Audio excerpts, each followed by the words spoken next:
दो प्रकार के गरीब होते हैं, एक दिखाने वाले और एक होने वाले। तो दिखाने वालों से सावधान रहना। एक दिन हम रायपुर आए थे भैया, गजब की कहानी है, हमारे साथ ही घटी। हमने अपने एक शिष्य से कहा कि भैया हमारे जूते खराब हो गए, थोड़े हमें जूते दिला लाओ। हम गए उनके साथ में, वो बेचारे लाए अपनी गाड़ी घोड़ा,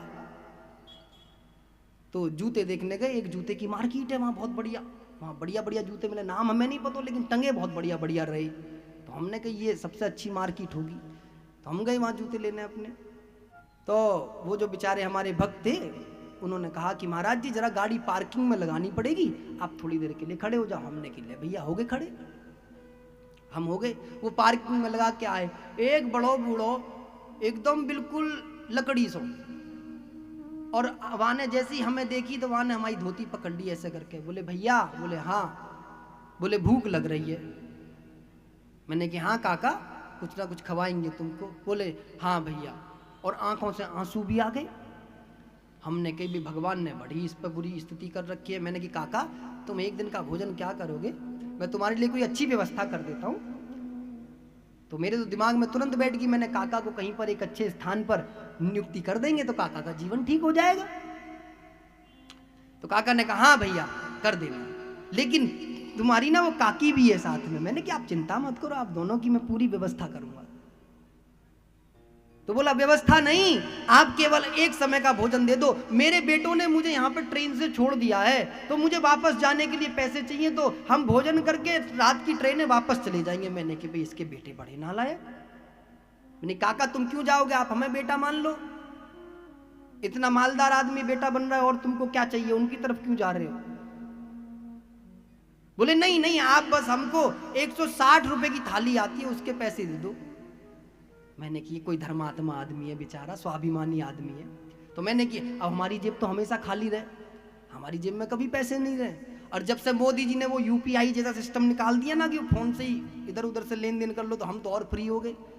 हमें तो हो गए 6-7 महीने हम पैसा रखे ही ना, काय को ज्यादा जरूरी हो तो उसे ही खोल दे कि ले ले भैया। बिना पैसे के जीवन जी रहे हम तो, जरूरत लगती नहीं कभी नोट की जरूरत की, भाई नोट भी रख के चलना पड़ता है, व्यवस्था ही ऐसी हो गई है। हम 6 महीने से सत्य बता रहे हैं कि हमने अपनी जेब में 1 रुपया नहीं रखा, 1 रुपया नहीं रखा, और हम ठीक जी रहे। खैर उनका तो धन्यवाद कि उन्होंने ऐसी व्यवस्था करी। उन लोगों के लिए और अच्छी सुविधा कर दी जो यूं कहें कि जी हम पैसों से हाथ ना लगाते। मैंने मोबाइल से लगा लो, पैसों से जरूरत ही ना हाथ लगाने की, तुम्हें मोबाइल से लगाओ हाथ, तो मोबाइल से ट्रांसफर हो जाए इधर उधर बड़ी बड़ा पैसा। चोरी चकारी सब बंद। अब तो चोर लूटने के लिए सोचे भाई लूटे क्या, लूटने को कुछ है नहीं, व्यवस्था ही खत्म हो गई लुटेर की। अब हमने कही भैया थोड़ो, हमारो एक भैया है वो गाड़ी खड़ी करने गए है, वो आएगा तो पैसा दिला देंगे। अब आए हमारे पास में, हमने कि भाई ये बड़े गरीब आदमी है भैया, इन्हें थोड़े पैसे दे दो। बोले हाँ महाराज जी मैं दे देता हूं।